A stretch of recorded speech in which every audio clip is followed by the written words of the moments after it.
Tanong ko Nawala sa'yo, naman. Timer stop. tanong ko sa'yo. Teka, timer stop. Ganito. Doon sa question na ibibitaw ng nagko-cross, dapat sumasagot tayo. And then, kung categorically, sagot tayo ng yes or no. Kala ko ba, marunong kayo makipag-debate parehas kayong dalawa. And then, after ng categorically, sagot tayo 20 seconds explanation. Kung hindi naman categorically ang question, pwede tayong sumagot. And then, pag nasagot na yung tanong, next question tayo. Okay pa sa inyo? Klaro pa sa inyong dalawa? Okay ako doon. Oh. Ngayon, tanong ko ulit. Tinatanggap mo ba, naniniwala ka ba na sa ngayon, nawalan ng Diyos ang Israel ayon sa talata 15:3 ng ikalawang kronika? Oo, nakasulat. Ayon doon sa binasa mo kanina, 38 ng Jeremias, sa araw na yaon, sabi ng Panginoon, ang mga hukbo ng aking ay aalisin sa kanyang pamatok. Aalisin sa Israel? Sa Israel ba yun? Yes or no? Aalisin na yung pamatok sa Yung Israel. hula na yan, kailan magaganap yung hula na yan? Pagkatapos nila maging alipin. Ngayon, nung nawala ng Diyos ang Israel, ano nangyari sa Israel? Nagkaroon sila uli ng Diyos. Kailan? Sa pagbabalik loob ng mga Israelita sa Diyos. Kailan? Sa tuwing nagbabalik loob ang mga Israelita sa Diyos. Ang Israel kasi matitigas ang bungo. Pero hindi pinababayaan ng Diyos na manatiling ang Israelita ay manatiling walang Diyos. Dahil pinili ng Diyos ang Israel. Ayun, dumating ba ang Panginoong Jesucristo nung nagkatawang tao? Nagtayo siya. Nagtayo siya ng iglesia. Itinayo niya muli ang iglesia. Yung itinayo ba niya, yung glory ba ng Israel na nandun yung iglesia ng mga panganay, yun ba ang itinayo ng Panginoong Jesucristo nung panahon ng mga apostol? 20 seconds explanation. 20 seconds. Takbo. Start. Oo. Nagtayo si Kristo na iglesia. Yung glory ng Israel na iglesia nung araw, napunta ang glory dun sa Israel na itinayo ng Panginoong Jesucristo. Oo, ibabalik uli ni Kristo yon. Okay, sabi mo Kapag patayo ibabalik niya ng ulit. So yung pagpapasalamat, napunta ba dun sa iglesia na itinayo ni Kristo? Oo, magpapasalamat yung mga yan. Ngayon yung iglesia na yon, nung pumanik sa langit ang Panginoong Jesucristo, ano nangyari sa iglesyang itinayo ni Kristo? Ang nangyari, may papasok na mga bulaang pastor, tapos hindi magpapatawad sa kawan, pangangalatin. May hula rin ba sa mga Hentil na ang iglesia ng glory ng Israel na itinayo ni Kristo ay matutupad sa hula sa darating na panahon, sa panahon natin? Aba, ikaw magpatunay niya. Hindi, tinatanong kita. Ikaw ang magpatunay niya. Wala naman ako sinabing ganyan eh. Moderator's time. Kailangan mo bang mag-object, Brad Trotsky, doon sa question mo o i-rephrase mo yung question mo? Hindi, ganito. Kasi tinanggap naman niya na ibinalik ni Kristo yun eh.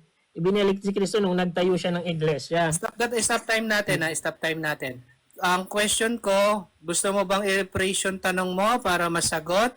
Yun bang tanong mo nandun sa nilatag niya na kailangan niyang sagutin? Or Kasi hula yan, magaganap. Kasi si Jeremias, hindi lang naman siya propeta sa Israel. Brad Trotsky, hindi mo kailangan magpaliwanag. Itanong mo sa kanya kung yan ba i-rephrase mo, sagutin niya or hindi. So, dapat sagutin niya. Ito, ulitin ko ha. Sige, rephrase. Yung glory ng Israel nung una. Yun nga, sumama yung Israel nung una. Walang Diyos yun eh. Nawala ng Diyos yun. Nagtayo ng iglesia ang Panginoong Kristo. Yung glory ng Israel nung una, yung bayan ng Diyos.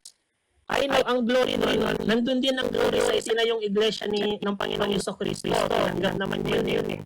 Ngayon, sa panahon na ng kahintilan, same glory pa rin ba yung hulaan na bayan na sa tayo sa panahon natin? Hindi ko nag-revision na patunayan dahil wala naman ako sinabi sa inila. Stand mo yan eh. Ito nga papapasok ba? Hindi hula lang yun. Asasan din ang kailangan sa gusto. Wala kang nilalatag yan. Kasi ikaw ang magpupur yan. Ikaw ang maglalatag yan eh. Dahil para malaya yan sa NCI yan. Moderator, time. Kung ayaw niyang sagutin, pwede naman tayo pass doon sa tanong. Pass ka ba? Diba? Sinodori ng bayan ng Israel nung una, sa itinay ng Panginoong Hesukristo na siya, nasabi niya sa Mateo na tatayo ko ang aking iglesia. Same glory ba yun? Kasi yung iglesia na yun, pagkatapos ni Timoteo, wala tayong written history. Dumating nga yung mga antikristo sumari na naman ang mundo dun Ngayon, may hula, nalilitaw, may hula. Yung glory nung una. Nasaan yung hula na yun? Nasaan yung hula sinasabi mo? Para sagutin ko. Stop the time. Moderators time. Teka lang. Bago sagutin mo sa hula, nasaan yung hula sinasabi mo? Moderators time. Ganito ha. Both of you. Ganito. Teka, moderators time. Patapusin muna natin yung tanong bago tayo sumagot. Ngayon, kung sa tingin mo, wala doon sa inilatag mo, pass ka. Ngayon, kung halimbawa, kaya mo naman sagutin kahit wala sa nilatag mo, sagutin mo. Pwede naman mag-pass. Para lang hindi tayo magulo. Okay, rephrase the question. Start the time. Ayun nga, same glory din ba yung bayan ng Israel nung una, which is yun ang iglesia ng mga panganay, Israel kasi wala na yung Israel na yun, hindi na matutupad sa kanila yung pagpapasalamat. Hindi na matutupad yun. Hula na yan Nagtayo ang Panginoong Hesukristo nung panahon niya nagkatawang tao sa lupa.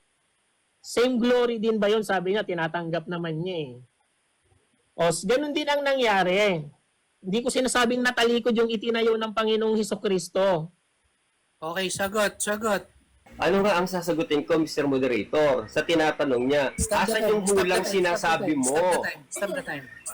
Asan yung hulang sinasabi mo? Para sagutin ko at kumpormihan ko. Hindi nyo ako naiintindihan Hindi nyo ako naiintindihan. Asan nga yung hula? Kasi may sinasabi siyang hula. Para sa...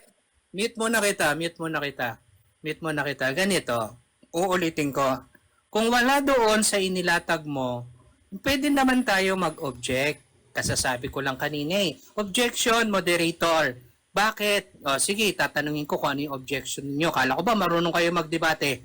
Di ba? Tatanungin ko kung ano yung objection ninyo. And then, kung wala doon sa nilatag, doon natin i-rephrase yung tanong. Paiibahin natin yung tanong doon sa nagtatanong. Hindi tayo kailangan magtaltalan o mag-usap tayo ng ganyang bagay. Nauubos ang oras, parehas kayo. Wala kaming maiintindihan at wala kaming makikitang karunungan pag ganyan ang sagutan ninyo. Kapag wala sa nilatag, mag-object. Papakinggan namin yung object, kung irrelevant ba o relevant, kung i-continue ba natin yung question o next question tayo. Naiintindihan naman namin, kaya lang yung nagsasalita, binabanggit niya kang hula, dasan nga yung hula. Kaya nga mag-object object. Ilitaw niya yung hula sa kakasasang-ayunan. Hindi pala tumarunong hindi pala tumarunong mag-debate. Kaya nga pinapaliwanag ng moderator Ngayon, kung wala doon sa inilatag mo, mag-object ka. Para okay, so moderator, object. Tayo. Okay, object. Sige, go. Asan yung hula, Trotsky? Go. Teka, bago kayo magsagot, ako sasagot. Tatanungin ko, ano yung objection mo doon sa question niya? Meron kasi siyang sinasabing hula. Yun nga yung hinahanap ko. Asan yung hula na yun? Brad Trotsky, yun sa kanya, wala daw doon sa hula, sa nilatag niya. Next question. Hindi ba ang 30-19 patuloy ay hula? Ba't tinutukoy mo? Oo. Moderators time. Please answer the question kasi nandun naman sa topic o nasa topic natin yung question ni Brad Trotsky. Answer the question. Okay, rephrase the question and then continue the time. Brad Trotsky. Yung 30-19 hula, tinatanggap naman niya hula So, nung nawalan ng Diyos ang Israel, yung hula ba yan sa 30-19 matutupad sa iglesyang itinayo ng Panginoong Hesukristo? Yes, magkakaroon ng katuparan. Magkakaroon. Hindi lang doon sa Israel nung una yan. Lalabas, hindi lang sa Israel. Israel na panganay, hindi lang sa Israel na panganay matutupad yan. Doon sa itatayo ng Panginoong Hesukristo. Natupad din pala, which is natupad na nga. Kasi nasa panahon na tayo ngayon. So lalabas po Yung 30:19, na sinabi niya sa Israel. Wala na yun. Stop the time. Moderator's time. Brad at Trotsky, hindi mo kailangan magpaliwanag. Magtanong ka Oo, na yun nga sa akin. So, Okay. matutupad. Start the time. Question. Ask the... So, yung glory ng Israel matutupad ba sa iglesia na itinayo ng Panginoong Kristo? Tinanggap mo naman yun, oo eh. So, yung 30:19, may kagaganapan din iba, hindi lang sa Israel na tinutukoy sa Jeremias. Yes. Okay. Yes, tinanggap niya yun. Yes. So, mali na siya doon dahil sabi niya sa 31:2, ganito ang sinasalita ng Panginoon ng Diyos sa Israel. So, tinatanggap mo, paso na yun. Kasi matutupad na doon sa itatayong iglesia. Hindi pa. Answer. Hindi pa. Tinanggap mo na, makatutuparan yun eh. Wala na yung Diyos ang Israel eh.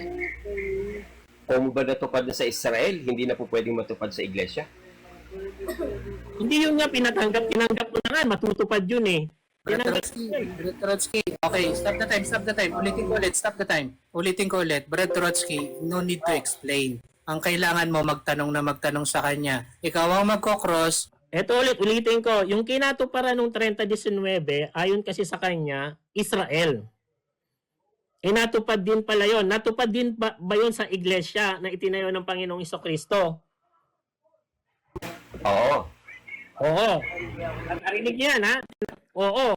So, nung natupad sa itinayong iglesia, wala nang katuparan yung Israel na sinasabi mo sa Jeremias. Wala akong sinabing ganun. Time, finish time. Tapos na. Time. Okay.